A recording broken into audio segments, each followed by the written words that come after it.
You're listening to the Coach's Journey podcast, exposing the struggles and celebrating the successes in the life of coaches who are action takers and creating authentic impact in today's world.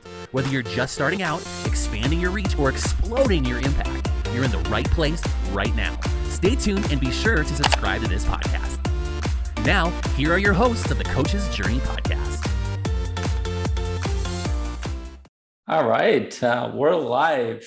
So excited for this podcast episode with Daniel and Rob. Both Daniel and Rob have been on our podcast before individually, not together. So definitely watch those podcast episodes. But this is Faisal and San from the Coach's Journey podcast. Dr. Sherry's not here this week. She is gone away to explore, travel, all sorts of places. But we are excited to get into today's episode. We're going to be talking about what does it take for you to make the leap into group coaching? What does it take in terms of your mindset, but also in terms of how you structure your group coaching and what are the skill sets that you need to learn?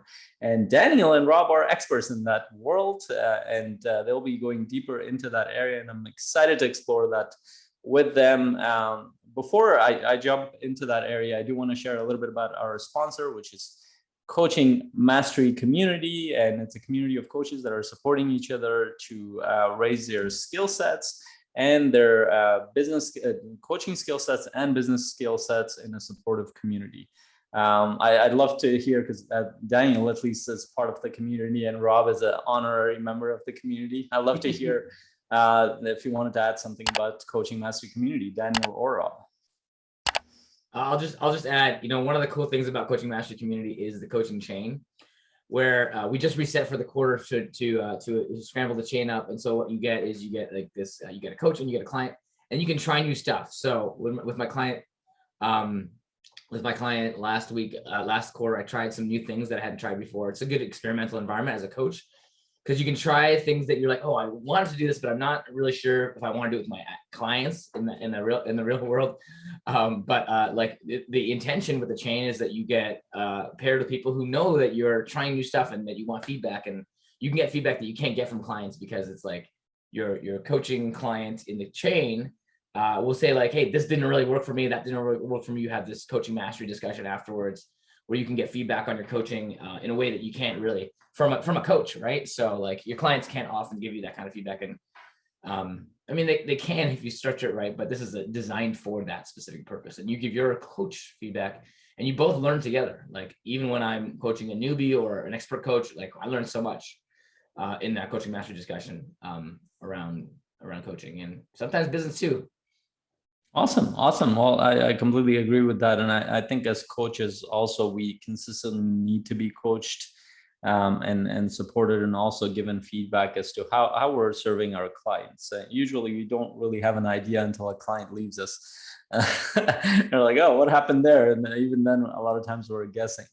But just getting feedback around some of the things that we're trying, whether it's something new or something that we've established, and getting feedback around how it's working from another professional coach can make a huge difference for your coaching skill sets. Now, I do want to get started. Go ahead, One Rob. other nuance that I wanted to share too, because I'm watching it slightly from the side, but I was just thinking about all the certification experiences I had. So what do coaches want after they've come out of certification is they want someone to practice with. And so I've been watching what the Coaching Mastery Community has developed. And what it does is it provides a simple solution without having to go through all the pain that coaches typically do once they've gone through certification of finding a beta client. But here's a nuance that I just realized kind of watching it from the side. There's one significant thing that determines your success as a coach when you're coming out of, like, you're a new coach and you're coming out of certification. And it's your identity as a professional coach, and it's your confidence as a professional coach. And I noticed for myself going through certifications multiple times that the very first time or second time, my identity was, oh, I'm just learning this. I'm just practicing this. I'm just trying this out. And as I went through certification 4, 5, 6, I started taking on the identity as like, wow, I'm a professional coach. And the one thing that was the most helpful out of certifications was the feedback from other advanced coaches. I remember one who I knew was succeeding at a very high level. And she was the last person I practiced with live in the certification. And she said, oh my gosh, that was the best session that I've had in this entire certification for the entire week. And so I walked out with a level of validation and confidence, knowing that I had just talked to an advanced professional coach that I wouldn't have if I had gotten similar feedback from somebody who just was certifying for the first time. So the thing that I think CMC really does in a powerful way is it gives the new coaches a chance to find other coaches to be in that chain with, but also get feedback from peers who might be a little bit further advanced than they are. So the feedback they're getting is really valid, and it helps to shift their identity, helps to shift their confidence in a way that you wouldn't get if you just started pairing yourself with other people who had just certified with the same certification that you got, for example. Yes, and because our community has different levels of expertise, coaches, so you will get it from somebody who's beginner, somebody who's more advanced, and because we switch every quarter, you'll get a different variation of feedback from different coaches, and I love that nuance. Well, and not only does it build your confidence, but you get specific guidance as to, hey, this worked very well. This thing that you tried didn't really work very well, or it didn't land very well. And we have a process that we've developed around feedback to encourage people. They can use it to give each other feedback. That seems to be working so far. So thank you for sharing that, Rob. Maybe we can get started with some quick wins, and then we'll jump into the conversation. Rob, why don't you share a quick win? Quick win. So in terms of something that you can do very quickly, one of the things is in terms of shifting from a one-to-one model to a group model. No, a quick win for you. We'll get to the conversation. Quick win for me. Oh, okay. Quick win for you. We that's our tradition. We start with some wins. Thank you. Okay. I love though that you're thinking about quick wins for other people, Rob. That's so great. I know. Exactly. I love that you are. Always serving. Wait for the good stuff.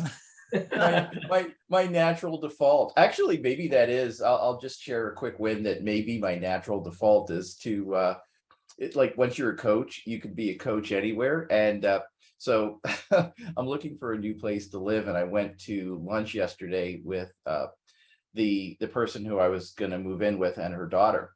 And I just realized this morning, it's like, oh, I couldn't help coaching. But what I did in asking questions is I sparked a beautiful conversation between the daughter and the mother, just naturally, just by the way that I typically ask questions. Where literally the daughter got up and the mother started talking about what she just realized from what her daughter had said because of a question I asked, and she started crying. And she then texted me and she says, oh my gosh, there were so many, like that lunch was really helpful and it sparked so many great conversations. So it's just the ability, I think, of that we have as coaches, that in almost any situation, the way we show up with real presence and curiosity and the ability to ask questions, it makes such a huge difference in people's lives. We don't even realize it because we're fish swimming in the water of coaching. Like we get it, we're living it all day long. But when you go out into, quote, the real world and you start practicing the skills that we have, we make huge shifts for people. I love that, Rob. Thank you for sharing it. And it just speaks to the skill sets that you've developed as a coach and just bringing people together. I love that. That's beautiful. Daniel, please share a quick win.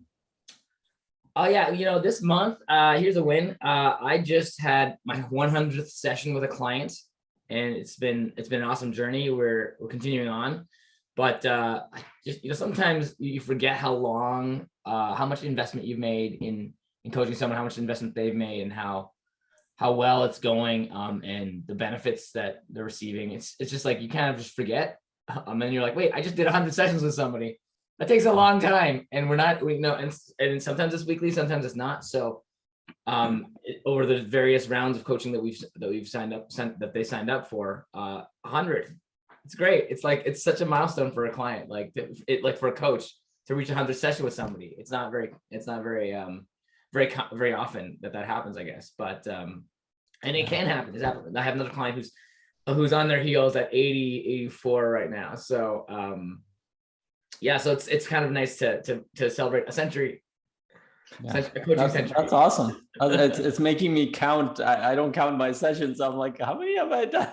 Oh yeah, one of the tips that I learned just by accident early on in my coaching sessions was I do just all kinds of coaching, but every session I send a number as part of the coaching follow-up. Like, this is session number 7, this is session number 45 or whatever, and so they get their follow-up. They know how many sessions they've had, and so it's just it's constantly counting up. It's a recognition of the consistency that they're having in investing in themselves and in the coaching process, in the journey. Like how much work are you putting into reflection and introspection and getting coached and raising the level for yourself? Like, okay, 100 times, that's amazing. So that's an awesome tip. I might consider doing that. That's really cool. I did Faisal, when I coached you, I think I did that. I think you did. I think you did. And I put it in the except subject that line. I assume that was the normal how we do the CHBC stuff. Yeah, well, it wasn't. I don't think we even did CHBC, did we? We did something. Yeah, I don't think I did CHBC with you. But I mean, I think we did. We did the charge sessions, but a version of that. Okay, maybe. Yeah. But you can do it. You can do it either way. It doesn't have to be a particular framework. Like, I just count up every session I do, whether it's CHBC or whether it's not. I just count up another number, and I put a headline in the subject line. So that's a great tip, and congratulations. That's awesome. 100 sessions. Wow. What is that? 3 years? 4 years? I think it was probably 3, because we took some breaks in between. If it's weekly, it would be, I think, around. Weekly. It's 2 years of sessions weekly, but we had like months of breaks occasionally, and we also had like weeks. Sometimes we'd skip weeks, and sometimes we'd go on vacations, and we wouldn't be able to coach. So I would say it's probably almost 3 years, maybe 2 3/4 years, something like that. So that's awesome. That speaks to you providing value and getting them results. Otherwise, why else would they stay? I know. Unless they really like you. They must like me. Yeah, it's like it's super validating, right? If you ever have that imposter, it's going to be in conversation. But I highly doubt that's the case. So for me, I think a great win has been this past few months. I've been on this like accelerated path towards business growth. I've been getting obsessed about growing my business, which is very odd and interesting for me because I never came into the coaching world as a business guy, or like I want to build a business, this and that. I just wanted to do something to work with people. And then as I've grown, what I realized that, you know what, I'm helping other coaches. I'm working with other coaches. I'm working with a lot of people in business. I think it's sort of a responsibility for me to kind of challenge myself to get better. And I was getting very comfortable. So I've pretty much the past few months, I've invested in several different programs just to challenge myself to go ahead. And I was just sharing with Daniel today, I'm excited about a new program that I started, which is a business coach that I hired, which I'm excited about. But the idea is around challenging ourselves to get better in our business and in our skill sets. I think that's a consistent journey that we're all on. And as we do this stuff, it inspires others around us to do that too more and more. And I was inspired by other coaches. So I'm excited to share that too.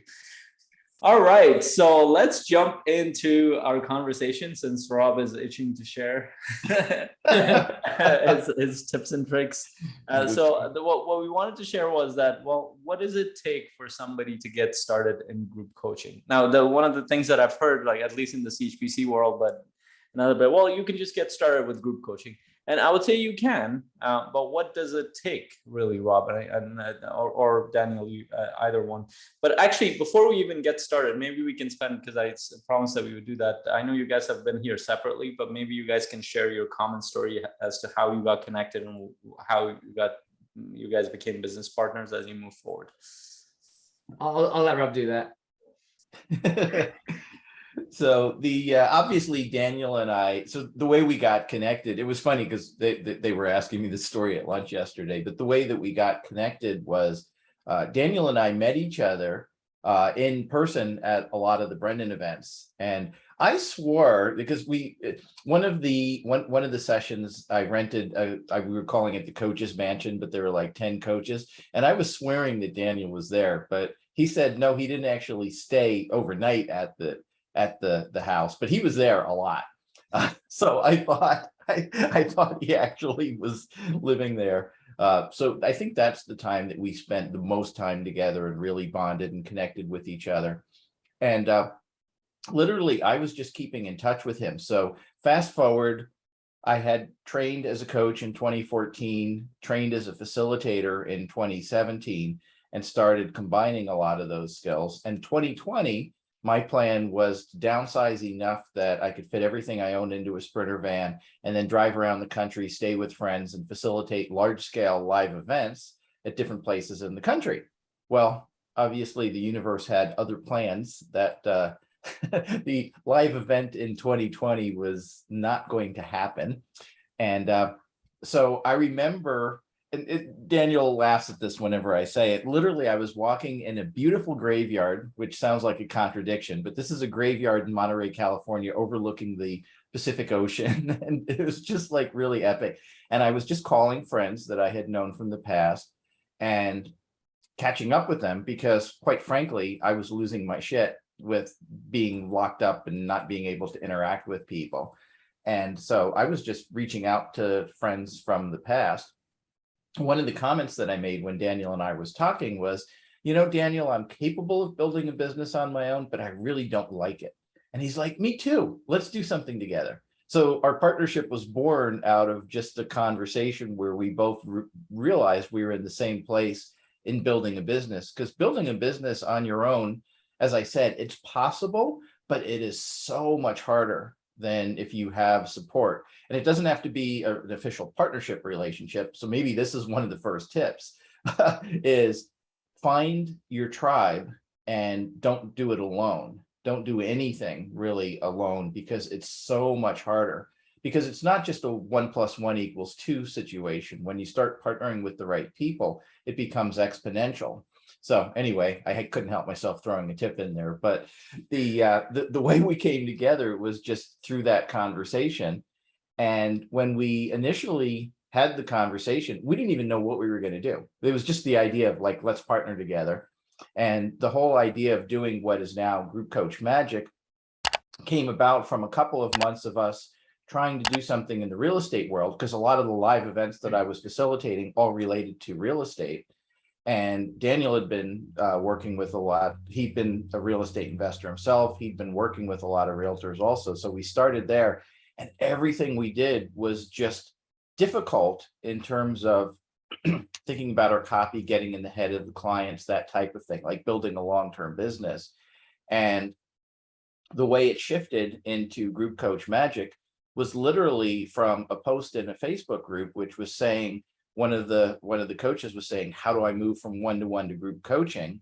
And I was like, oh, well, that's simple. You combine the coaching skills with facilitation skills, and you've got a beautiful group coaching session. And he's like, how do you do that? And I said, oh, I'll jump on a call with you. 47 other coaches said, oh, I need that too. And so we said, okay, change your plans. I'm not going to be jumping on the phone with this one person. We're going to be creating a Zoom call. And a bunch of the coaches showed up, and they're like, oh my gosh, this is mind blowing. Thank you. Which then turned into a 4-hour training course, which then turned into a mastermind, which then turned into Group Coach Magic. So that's kind of how Daniel and I, the evolution of Group Coach Magic and how we originally partnered together. And Daniel could probably talk about how well it's working. I think one of the things, if you're going to choose partners, make sure they're the right people. Make sure they're the people who amplify your skills, who share common values with you. I think that's the most important thing. And Daniel and I are so aligned on that. We're like, wow, how could we be like, we both feel lucky. Like, how could we have picked any better, in terms of the way that we work together? Yeah, I like picking business partners based on like, oh, I want to do something not alone. So do I. That's not necessarily a formula for success. No. Like if you just not being alone is not a formula for business success, but finding a partnership where you have such common shared values about how you think about things, how you work together, how you think about your business partner, the complementary skill sets. There's so many variables here that matter in business partnerships. And I've been a member of a lot of business partnerships, and some were really challenging, and I've seen a lot of business partnerships fail. And a lot of it has to do with the people and how they interact and how they communicate. So I think the idea of forming business partnership is great, but just make sure that you've thought about some of these questions ahead of time. Yeah, I love this, and I've had a similar experiences that building a business alone, it's painful, to be honest. I mean, you could do this stuff, but a lot of times you're sitting there, it's like it's a lonely world when you build something alone. And the whole idea of building a business, you're talking about an organization, or you're talking about building a system. I think the exciting thing comes when you're working with other people, and that's why Daniel and I are partners too, and we have other partners in the picture too. And it's actually one of the reasons I've realized that people don't do it is because it's very complex. It takes a lot of time to get used to each other and build that trust and build that way of communication that needs refinement. Along the way, you lose people. Along the way, you learn and grow yourself. And one of the things that I've learned is I've actually grown as a human being and as a leader just within the partnerships. Would you guys say that? 100%. Yeah, definitely 100%, because it's conscious communication, so important. I was just thinking about the analogy, or how similar it is to picking somebody that you're going to get married to. You don't just jump in on the first date. You have to make sure. Sometimes you do. Yeah, well, okay. Yeah, sometimes you do. But I mean, some people do. Not saying you should. Yeah, exactly. But typically you're vetting the person for values, for alignment, for where you want to go. I think that's the other mission. So values need to be similar, and then also what your vision of the future needs to be along parallel tracks with each other. So I think those elements are really important. And one quick clarification too, when I was sharing the model, like Faisal, you were sharing in your win that you just signed up with another coach that you're excited to be working with. The business partners that we have, they don't have to be formal arrangements where you start a corporation with somebody and you have all kinds of legal entanglements and shared, that type of thing. It could be you're with a group or a family for a period of time while you're on the journey. So again, values alignment and mission. And if you have the same mission as another group, join with that group while they're on that mission, and they'll take you from point A to point B. And then you're like, oh, they're like, think of them more as hiking buddies or mission buddies, or whatever. Like you could say you're running a military campaign and you're there for a certain period of time, and then you stay friends with the person, but you're not entangled in them in a long term, because most partnerships actually fail over the long term. I mean, that's the history of it.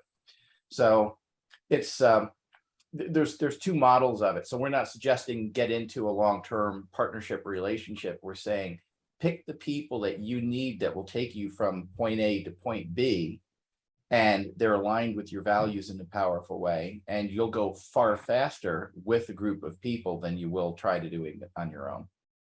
Which is actually like a perfect segue into like what we do in Group Coach Magic is like helping people have the group of people around them to create that supportive community that allows them to move faster as a person in the group, not just as a business person, right? So if you're coaching, I don't know, in the health world, all your people in your group are all aligned on a journey together. They all have a similar aspiration, and having this group creates a momentum of its own. And if you do it well, you can actually make it more powerful than just a one-on-one environment, right? And there's definitely pros and cons to both, but with group, you having this supportive community can be so powerful for people. Yeah, and also to me, how I translate it and what I've learned in businesses as strategic partnerships, that you don't necessarily, like Rob said, that you don't necessarily need to be partners on paper. You could be just organizations supporting each other. And for example, as Coaching Mastery Community and Group Coach Magic, we are natural partners in some senses because we help in different areas, but they're complementary. And I've actually created strategic partnerships with my clients, quite a few of them, at least a couple of them long-term. One of them, I'm doing an event with their organization, and they're sending their clients to my community, but they get a part of that too. but they're not really on paper. They're not partners with me in that way, but we're partnering with helping each other to build this brand. And similar to one of my other clients who is becoming a coach in the community, but she's also bringing in clients, but we're not partners on paper, as in we don't have the same company. So there's so many different ways of doing this, but the idea is just that, do you feel long-term? I loved what you said, that there needs to be an alignment long-term in terms of vision and values, for sure. And then you can figure out the strategy as you move forward. So I do want to jump into our topic around, so let's say it's a coach just got out of a certification or has been to a couple of certifications or has just gotten started coaching. What does the transition from one-on-one to group coaching look like? Now, you shared a little bit before, Rob, that you combine coaching and facilitation skills. Can you create some differentiations there? And like, what does that journey look like for somebody? Yeah. So one of the things that I realized, and I just even had this experience with an advanced coach, which is you take the existing one-to-one framework and you just apply it to a group. Like, so instead of having one person on a call and you're asking them individual questions, now you have 12 people on a call and you're saying, oh, here's a question, journal on that. And they may share it in the group through chat. They may not, they may just journal on it. That was the form that group coaching took. And I'm like, no, please, please, please don't do it that way. So there's certain basic things that create a transformational experience in a group coaching.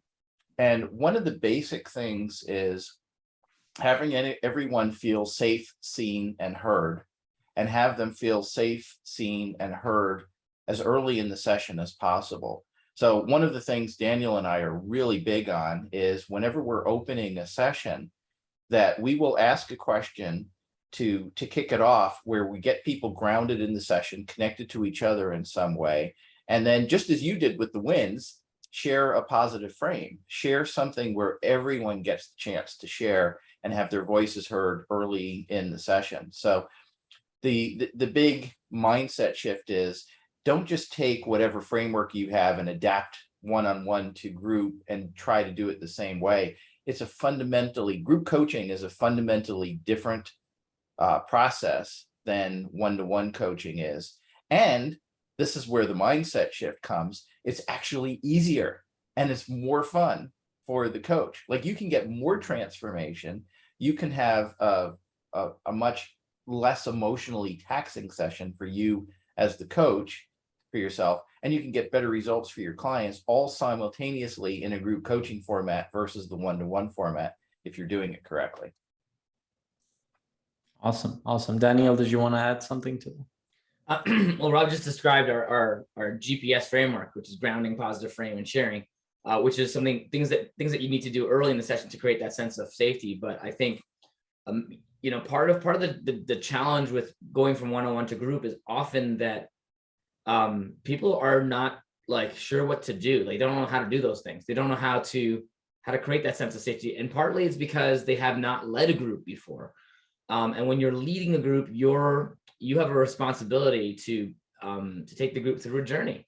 If you're coaching them through a session, it's your responsibility to create that container, just like it is in one-on-one. But now you have a container for multiple people, so your attention is not often trained to be able to care for everybody at the same time.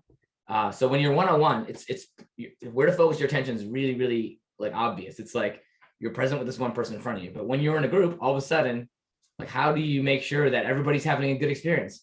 How do you make sure that people are getting progress in what they're there for? How do you make sure that people in your group are having a good experience? And all those things are part of the transformational experience. And how do you make sure it's authentic? How do you keep on top of all that stuff? It's almost like there's a whole new level of skills that are important.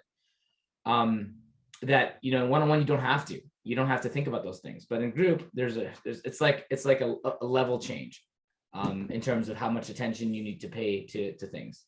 And yes, you do need to pay attention to the individuals in your group, especially if you're maybe doing coaching with them, or if you're hearing from one person, but everybody else is listening at the same time, and you want to make sure you're engaging with everybody, because if I'm in a group, I want my time to be if I'm a participant in a group, I want my time to be productive. I want it to be useful. I don't want to waste my time just waiting for my turn.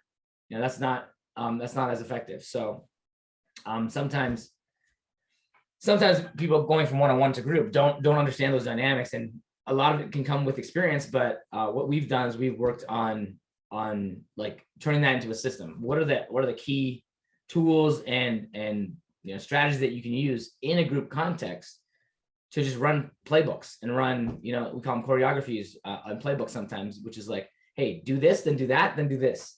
And your members will be like, oh, they're going to have a totally different experience. And often when we share these things, then coaches are like, oh, I never thought of doing that. Yeah, because you don't have the group experience. You haven't learned the things we've learned by trying these things out and experimenting, and sometimes falling flat on our face and getting the feedback and tweaking them. So we've improved these tools over years here. So there's just a lot more to think about. So as you were sharing, it reminded me of some of my early group coaching sessions, and it was exactly that. I watched another coach do the same exact thing, is that you start with one person, you talk to that one person, move to the next person, move to the next person, and literally it would. And a lot of times you would run out of time, so you're hurrying, and you're getting impatient with one person's comment because it's getting longer and longer. Like, how do I engage with the rest of the people now? The group size is getting bigger. It's like, what the hell do I do?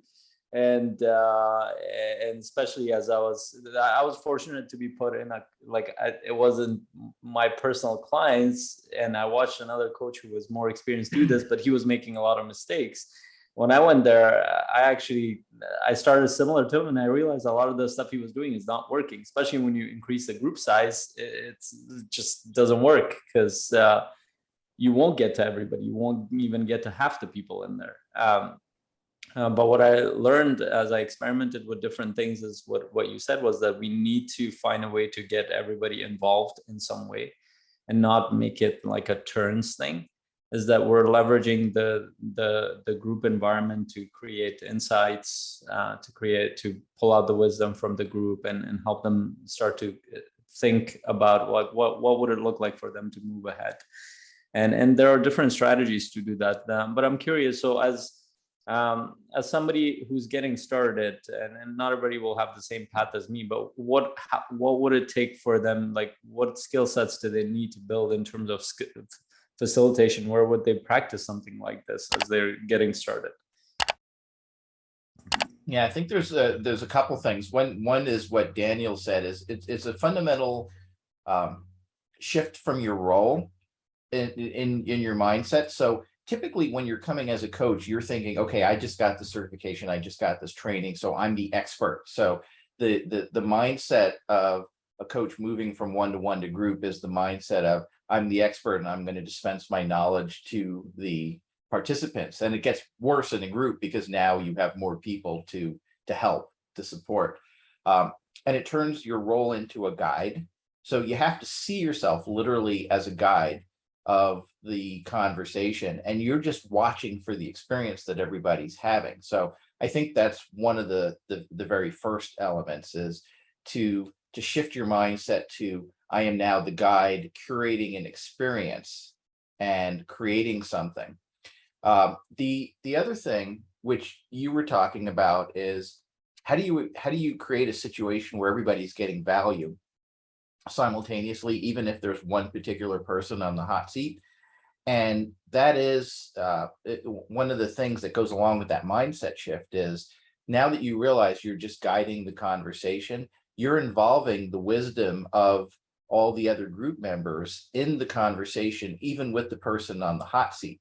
So there's a presupposition here. And this is one of the things we'd recommend when you're creating a group coaching, is just exactly the two characteristics that we were talking about in partnering earlier on, which is create a group of people that have common shared values. And that's just because the dynamics of working together, if people have fundamentally different values, it can cause problems in a group coaching situation. It changes the dynamic. And then the other thing is a shared aspiration. So everybody's trying to do the same thing. So it may not be helpful to have people with completely wildly different goals, like one person's working on their health, one person's working on wealth, one person's working on relationships in the same group. But if you had, for example, a group of real estate investors that are all trying to get better at the art of being able to make partnerships and find deals with other people. Now you have a common goal. And once you've done that, once you've created a group coaching situation where people have shared values and a shared aspirational mission with each other, those two elements, then you can create hot seats or coaching sessions where now everybody, because they're peers, they're on the same journey, everybody's wisdom, everybody's insight can be leveraged.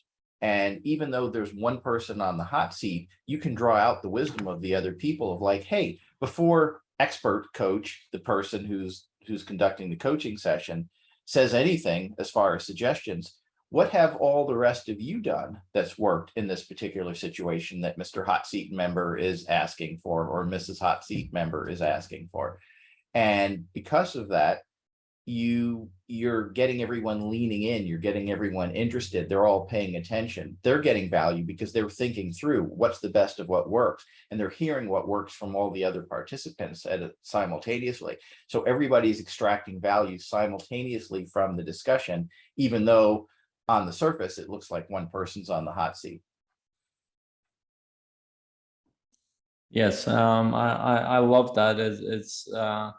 I love that idea. So I work with investors, as you know. So it's interesting because as they come together in a group coaching and it's around high performance or personal development, you find that because their vision and values are aligned, they all deal with the same challenges. They all look at it in very similar ways. So even if you're doing hot seat coaching with one, it actually generally applies. They can start to see themselves within the conversation, but then the next level is what you said, is getting the rest involved as well. How have you dealt with this challenge in your life? And then the conversations become interesting because now they start to see that they're not alone. They're on the same journey and they have support that literally shift their confidence level as to what they're doing. Because what you find, especially I found with people like, let's take coaches or real estate investors or people who are doing different things,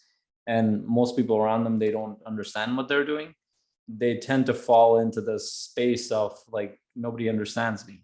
But then they need that, like I think it's a human need to belong, to be understood, to be supported. And when you don't get that, it creates a lot of resistance internally for us. But as soon as you receive that, it shifts a lot of the things. And that's why I realized just a couple of years into my coaching that one-on-one is not enough. Because what ends up happening is that you're working with somebody one-on-one, but what ends up happening is they go back to their normal environment with the same people, same thoughts, same feedback as to not understood, not valued, doesn't get it. And then they go through this rut and then they come back, he's like, oh, nobody understands me. I'm like, oh, there's a missing picture here, and that's, they don't have a community. And that's essentially what you're providing, is a community of supporters that help generate ideas, that help you feel safe, confident, and moving forward on your path. And I think it's essential, even if you're doing one-on-one. So all my one-on-one clients get access to my group coaching just for that reason. I love that, Faisal. And just to put some things together, like the one thing that Rob started with, which is really, really important for new coaches as well as advanced coaches who have been only doing one-on-one, is that this transition from expert to guide is like, the identity for coaches is often like, I need to know a lot about this thing. And sometimes you do need to know a lot about your thing. You have a niche, you have an expertise, you're the subject matter expert. And often, I coach leadership, executive leadership coaching as well. And one of the transitions we help them make is going from they were an expert and then they got promoted into leadership, and they have to think differently about their job. And it's a big transition often because they are used to being, their identity is used to being the smart one about this topic. And now they're like, well, now I'm in charge of people and they are supposed to be doing the work, but I'm the one who's supposed to be doing the work. Like when I went from being an engineer to being a manager, I still was trying to engineer stuff. And so the problem was I was missing out that I had this community of people that are relying on me as a leader. including my team, including my peers. And so there's just this common human transition that we go through from being the subject matter expert to now being a leadership responsibility. And we get our value and our validation a different way in both of those environments. In the subject matter expertise world, where you're a coach, you have a certification or you have a niche, like you know a lot about this topic, great. And that's where you get a lot of your value from, a lot of your validation from, and people, you think people are getting a lot of value from that, and they probably are. But when you become a group coach, sure, your expertise can be useful, but even more valuable is, as Faisal was talking about, bringing that community together.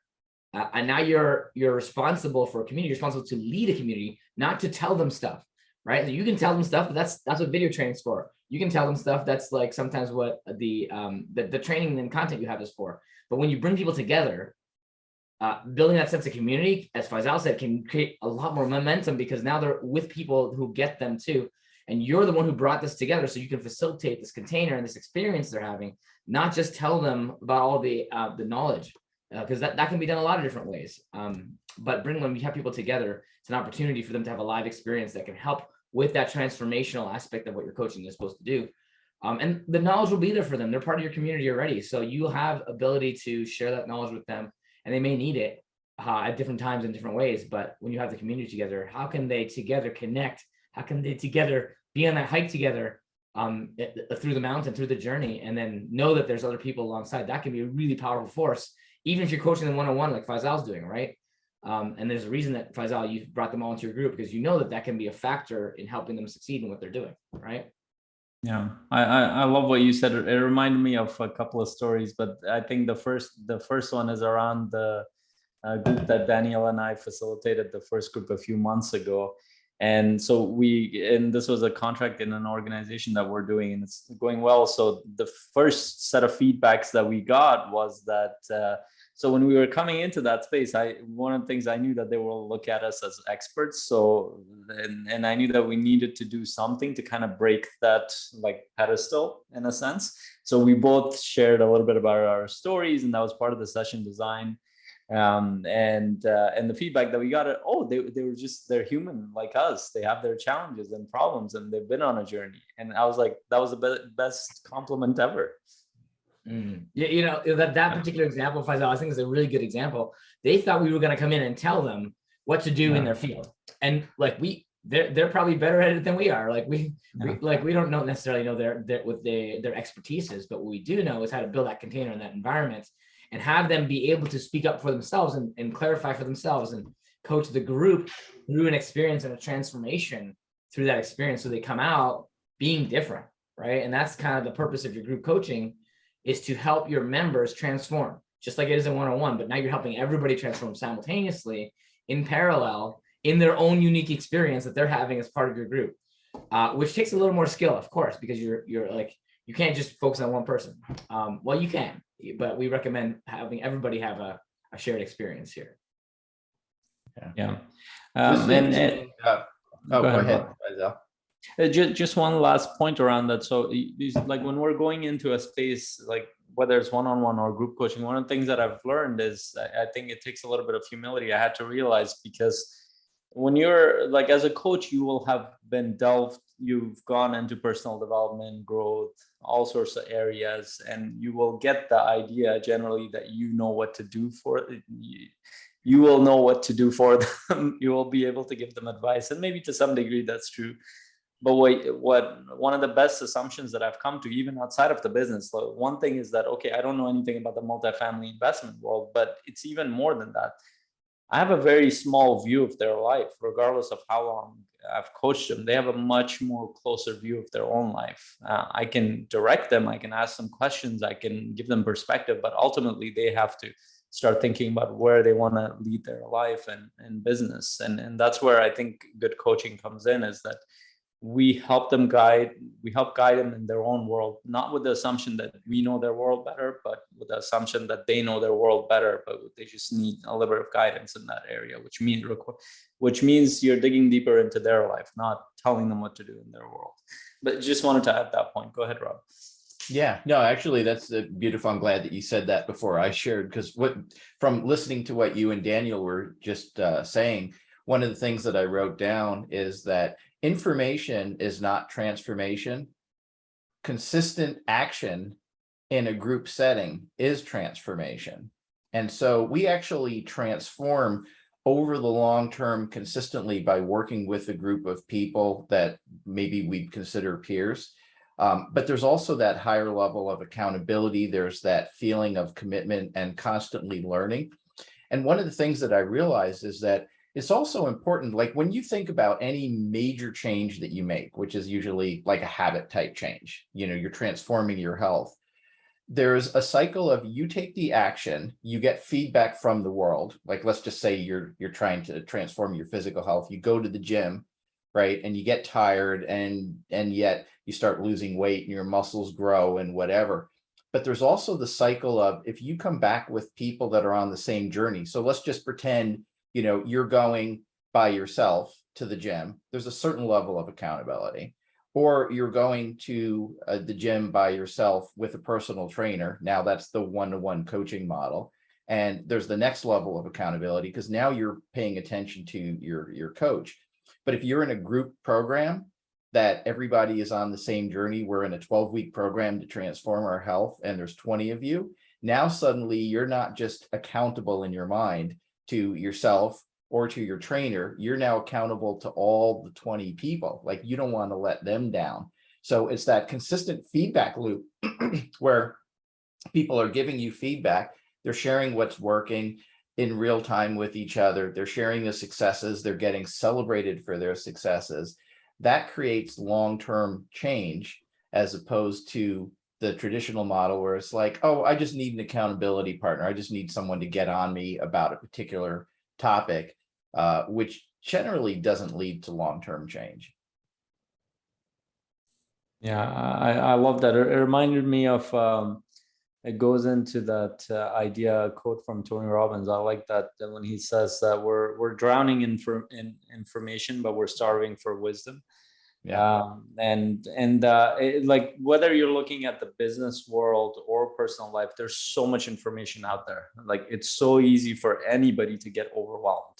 And even experts, they will go through something and they'll be like, I don't know how to make heads and tails of this stuff. It will take them years to deconstruct something that you can actually use. So what does it take for somebody to get, like you said, live feedback on what works and what doesn't? And that's where group environments come in. Like even working with real estate investors, one of the things that I've learned, you can pretty much find all the information in the world to create your own, like you can start your deals, you can start working with people. Like the information is not missing. The problem is that as you start to do that, you run into a lot of problems when it comes to, first of all, your own mindset and confidence and fears and doubts. But then as you move forward, there are technical challenges and there, who are you running that by? You will need somebody to move that. And then there are variation of skill sets there that you need to support with. So now you need to work on 5 different skill sets and to build those. That'll probably take you a few years to get there. So you will get there in about 10 years. But now imagine yourself partnering up with a few people. It'll probably take you a year or 2 to get to a level where you could do the same thing, if you can make those partnerships work. And that's one of the things that I'm doing with another organization who's in the multifamily space. They're like the only thing that moved us forward more than anything else was our partnerships. We work together to move this project forward. And in every space you go to, that's why we have Coaching Master Community. That's why you guys have Group Coach Magic, that you need to get that live feedback as to what's working. And so just today I had that conversation with the business coach, and like he was a good coach too. He was getting me to think about like how I've gone to that point. And I literally say, well, the reason why I'm at the level I am is because of the community. Like the whole thing is because I've gotten so much feedback on my skill sets, on what I'm trying in my business. And now I want to go to the next level. Now I need a different level of first expertise, but also support. And even that's in a group setting. So when I get that, guess what I'm going to do? I'm going to bring it back to other places that I'm in. I'm going to share that with other people. And then we all slowly grow together.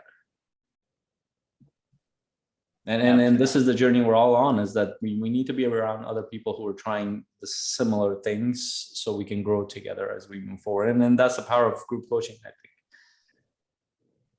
Yeah, absolutely. Love it. Love that.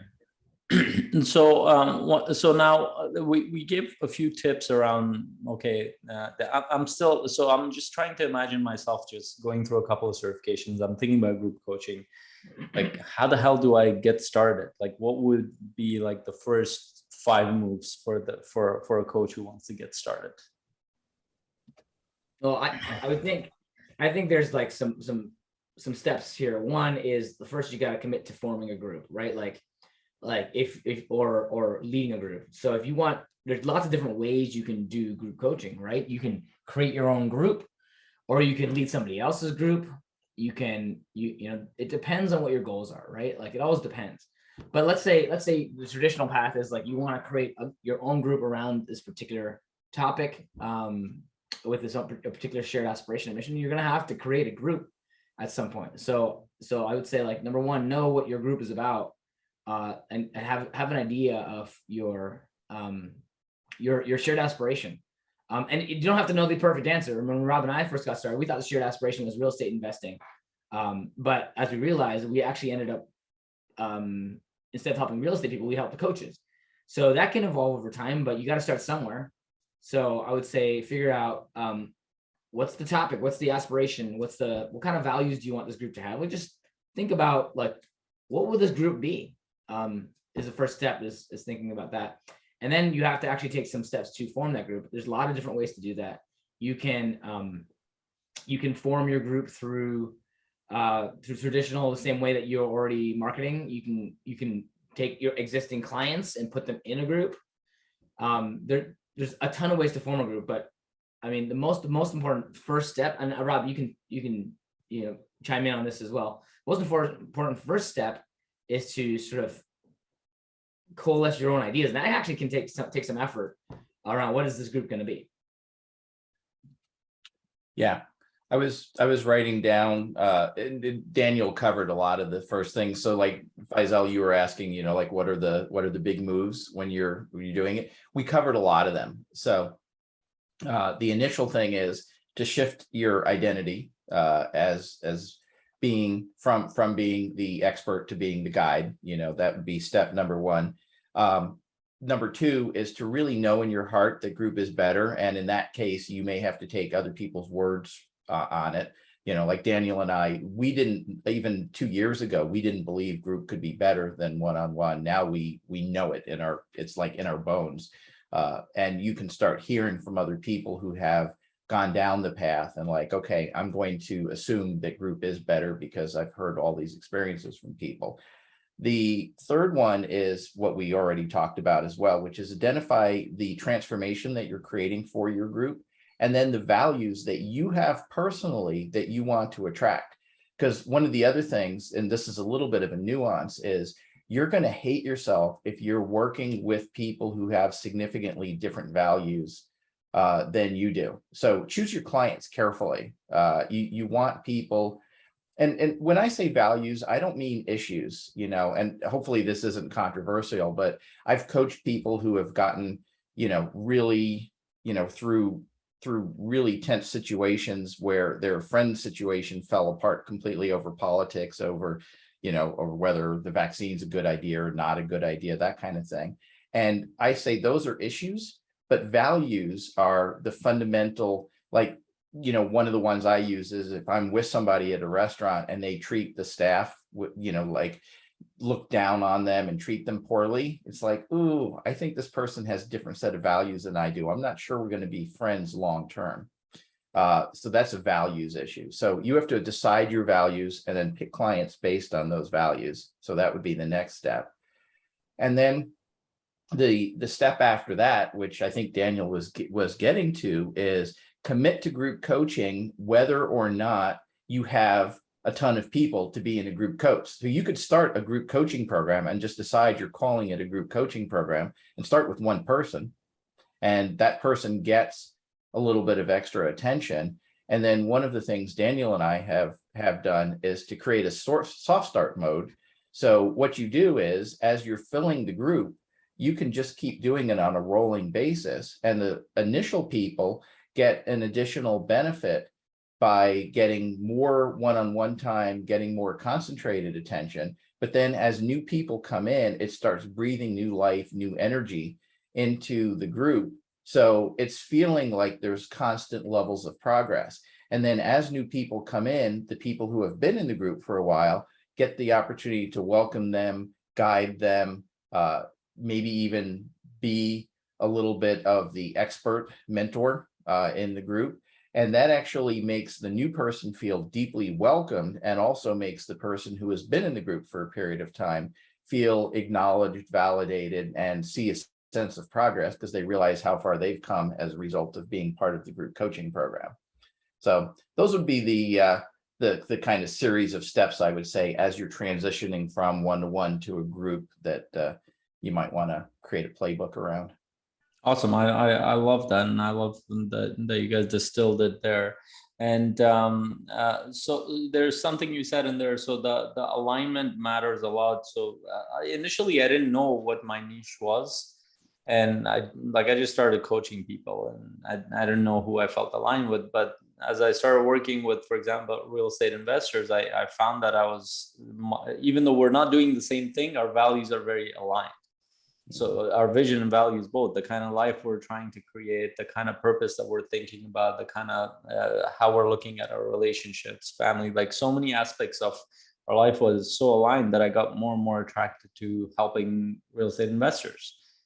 And an interesting thing is I'm not a multifamily real estate investor. Even to this day, I'm not. And I'm getting pulled into that direction because I'm connected to so many of them. And I think that's eventual just by relation.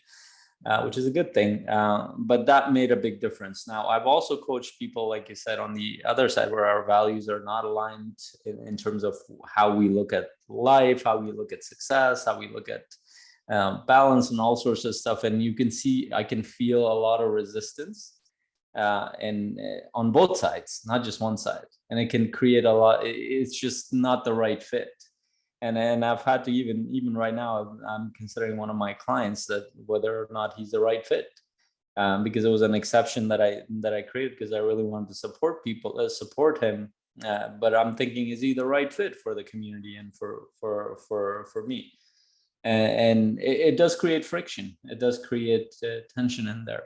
Now, just one last topic I want to quickly discuss is the difference between the point A, point B group coaching. Do people start with that or evergreen? Like what are you? I know you guys have tried both. What are your thoughts on that? Oh, it's interesting. So we've tried both. Like there's lots of different models. Like we actually got started by creating a mastermind, which is actually a fantastic way to create a group coaching experience.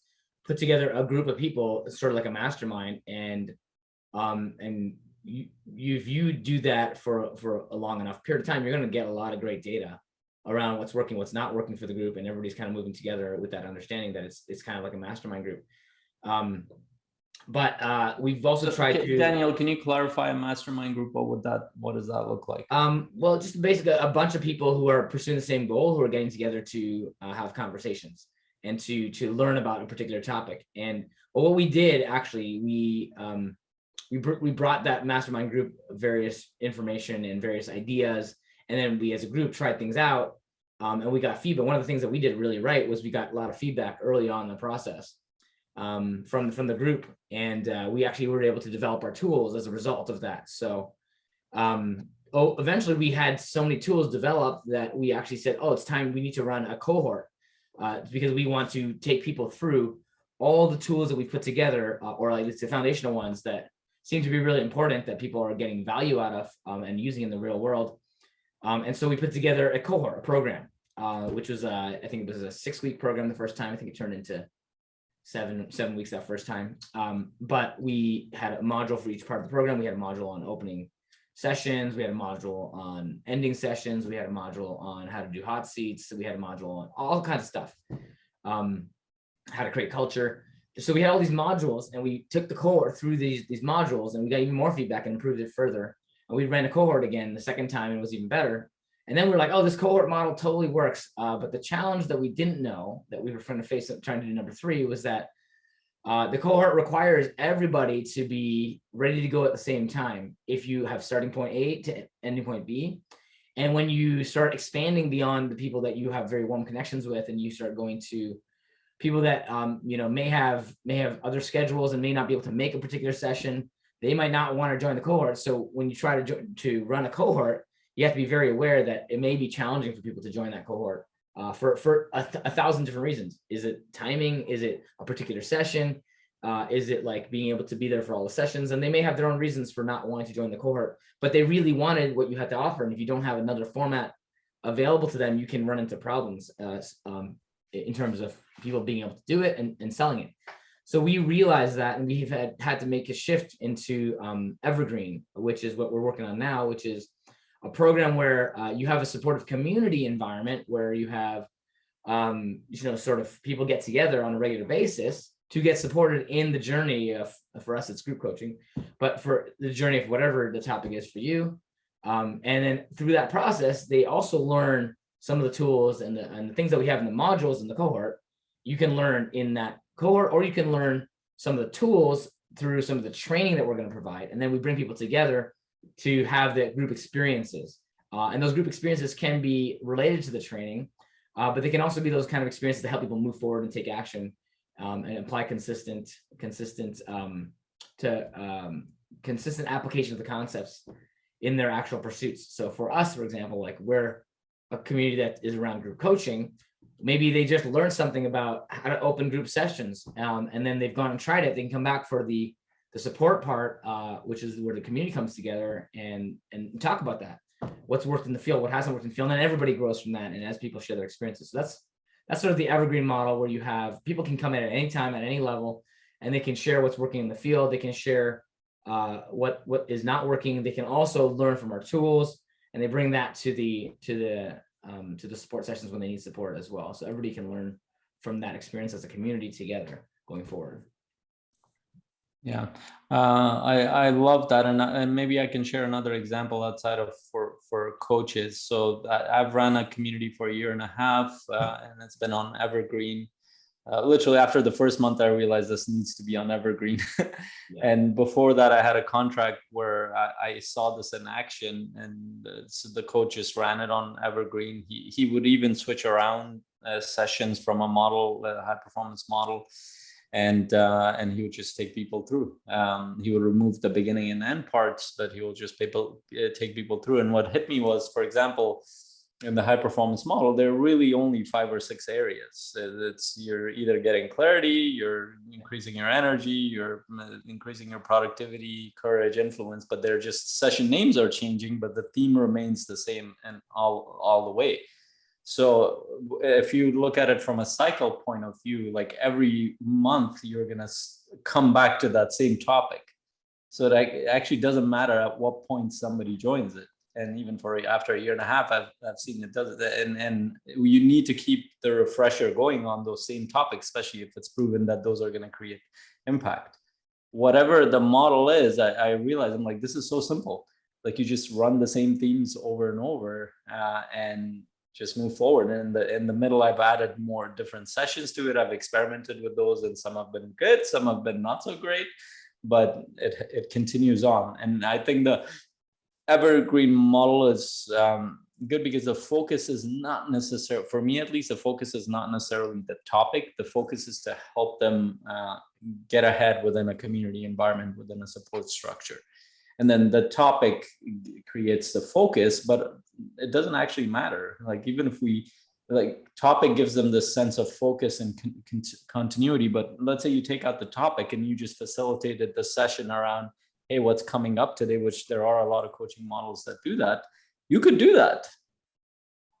That's actually an important part of, in an evergreen model. So we should define evergreen a little bit for the coaches too. We're like, wait, what do you mean evergreen? Where it's like, you can join at any time. You don't have to be aligned with the progress of somebody else. And you can just be part of the community for a while, and you come to your sessions in the community.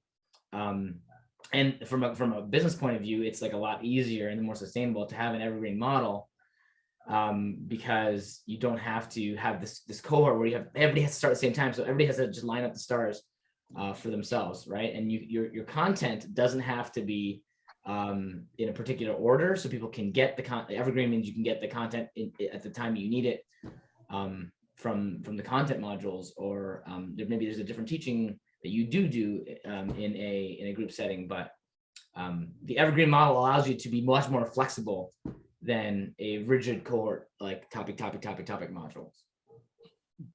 Agreed. Rob, did you want to add anything to that? Yeah, what you guys were saying, there's a couple of elements, and you covered it really well. So what we would recommend, you're saying, what are the business models that work, or we'd recommend, and we're still perfecting this as we speak. But just as you said, evergreen, yes, which Daniel just did a good job of defining it. Rolling enrollment, which means people can join at any particular time. The knowledge isn't dependent on it doesn't matter when they join. And then the other elements that I would include in that is to make it a hybrid coaching model. So one of the ways that you can make something evergreen and rolling enrollment is if there is any foundational knowledge that the person needs in order to get up to speed with the rest of the group, and there may be, depending on the given topic, have that as pre-recorded videos where they can learn, they can see the past sessions. And I would actually create those videos in real time with the other participants who are active in the program at the time, but they get to watch the sessions that have gone before, so they are up to speed and they have some of the basic knowledge that they need, which helps to create the evergreen rolling enrollment element of it. And then the fourth element of that I would recommend is some mechanism to spur action and accountability, some kind of a system or a tracking sheet or a set of tools that people can use consistently. For example, for Daniel and I in the group coaching, one of the elements that we're building into the next version is some kind of a check-in where people are actually doing the work in the field and then getting the opportunity to debrief with each other in front of the other advanced coaches and get feedback on their event. So they actually take action and then bring their action, homework, whatever you want to call it, to the group and get direct feedback on it. But that spurs the element of taking action on a consistent basis, which then creates that real transformation. I love that. And there was this one point there around the training. So for example, in the high performance model, we're not allowed to share the videos of that with anybody who comes in. It's just that's the part of the contract. Mm-hmm. So the way I've gone around that is that I also do a training sessions every Monday. I used to do it every week, but now I do it every other week, and they go in a library. So there are certain themes, like if topics come up during group coaching that I can't cover in depth and it needs more training, I'll put that in there. But there are certain themes around personal growth and business and all sorts of areas I've covered that is in their library. So and I don't tell them all go through all of them. I just am like, hey, if you have a specific area that you're thinking about, you will find the topic in your library. Now there are like 25 plus videos in there that they can go through, and then part of it is also a discussion, so they can go through that as a way. So there are so many different ways of doing this stuff. It's just a way of getting started and moving forward towards there. And by the way, whether or not group coaching is more effective than one-on-one, even if you take that out of the picture, at some point as a coach, for you to scale, you're going to have to go towards group coaching to some degree, because you're going to run out of bandwidth. If you want to scale, yeah. Some coaches don't want to scale. Some coaches just want their one-on-one clients, and they have that, and that's all they want. Yeah. But if you want to scale, which most coaches eventually will get to that place where they need to scale, and then they realize their schedule is all one-on-ones and they don't have space to scale anything, right? The only way to scale at that point is to increase prices. And sometimes if you increase prices, you may have some people no longer coach with you. Hopefully not, but at least that'll open up space for you to create a group.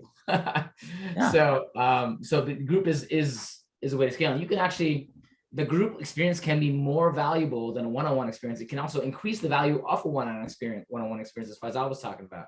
So, there's a place to open our minds to group coaching that most one-on-one coaches don't think about? So I actually literally got this tip today around that, and I have my membership model structured like that. But what I didn't realize, so the business coach, he kept talking about it, and it hit me, and then he gave me that as a tip while he was demonstrating it. So his one-on-one coaching was at 100K. And he was mentioning is like, for example, I charge 100K for my one-on-one clients, but then at the mastermind level, I charge this. At this group, I charge this.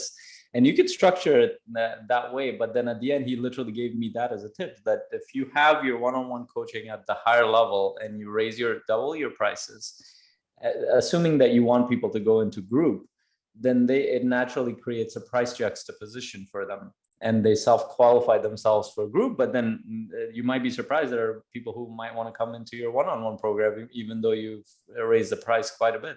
That sold me on it. Like I doubled all my stuff just on that, because I'd been thinking about it. I'm like, he was literally modeling it, because as he said 100K, oh, I can't do 100K right now. What else do you got?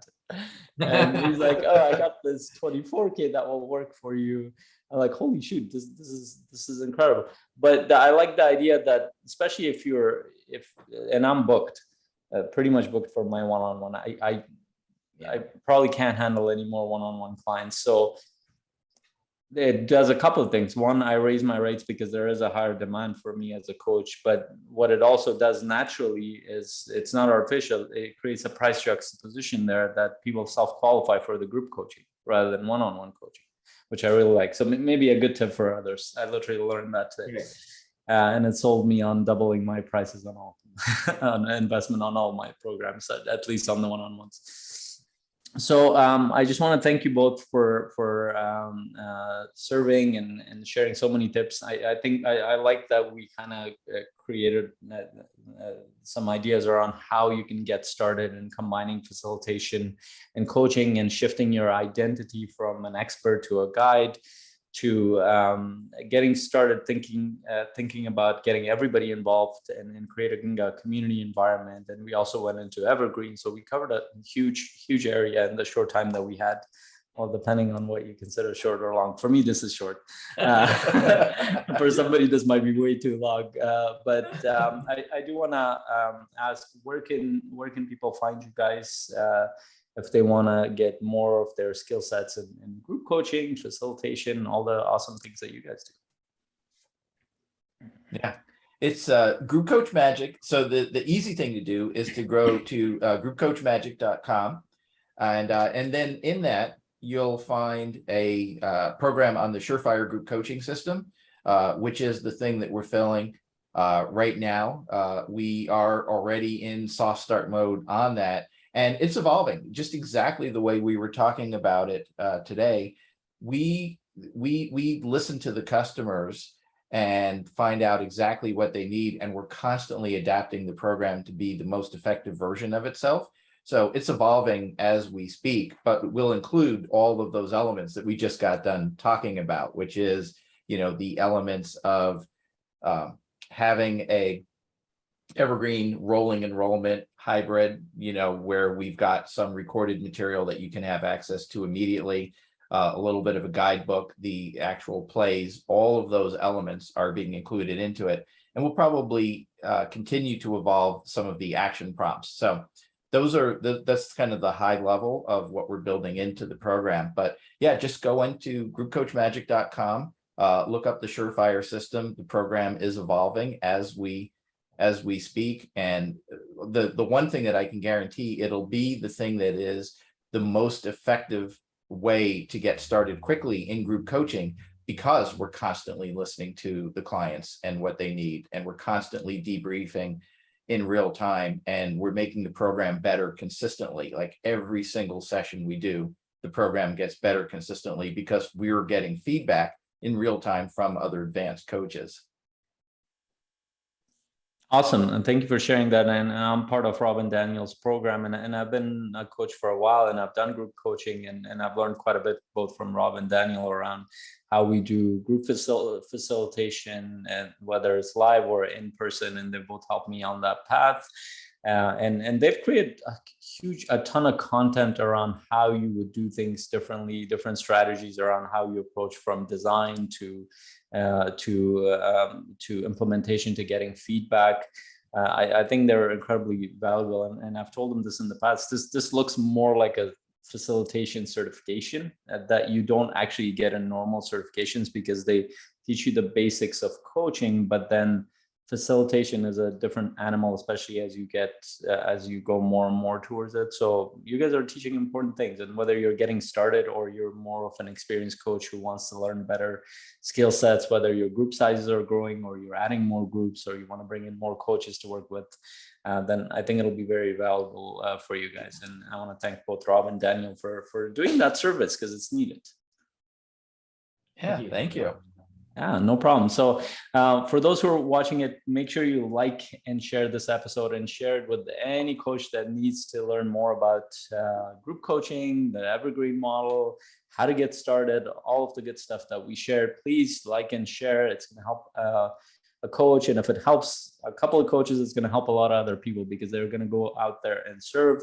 And also, if you wanted to be part of our community, you can either join our free Facebook group that we have recently opened up to everybody for free. It used to be paid. Or you can go to coachingmasterycommunity.com to learn more about our community. Other than that, I'll see you guys next week on Wednesday, 10 a.m. Thank you for both for joining us today.